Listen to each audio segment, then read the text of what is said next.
Okay, so let's talk a little bit about how to read the schedule on a syllabus. If you're looking at Module 1, for example, and please pull up the syllabus alongside so that you are looking at as I'm talking to you, you'll notice that there's a top section where it says, after you've completed this module, you should be able to, and then there's a whole bunch of bullet points. Each module has this. These bullet points are actually your study guide for your midterm and your final reflection because they tell you everything you need to know out of that module. I cannot underestimate how important these things are. If you go through each of those bullet points and you're like, yeah, I got this, then you're prepared for your test because it's a breakdown of everything you need to know. So at the end of the week, I want you to test your knowledge and go through those bullet points and see, can I do these things? And if you can, you're good. If you're a little fuzzy on one of them, go back, review that section. So let's take module 1 as an example. It starts with, after you've completed this module, you should be able to understand the learning objectives for 5351,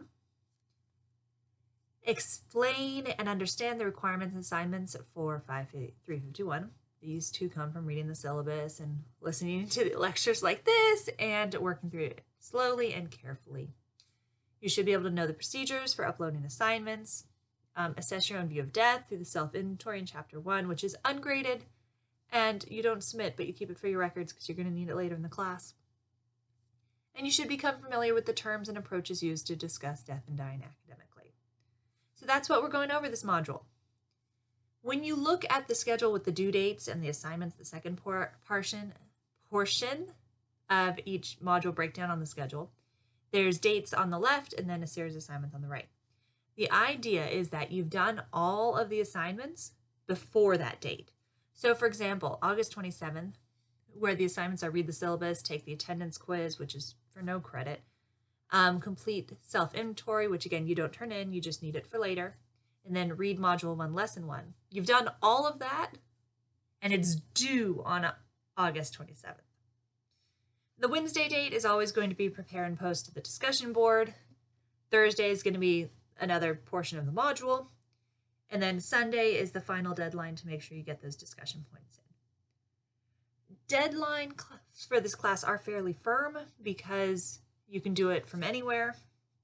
So there's no like car trouble or something like that because you have a lot of flexibility in when you do your assignments and how you do them. I always will accept work early. I will not accept late work.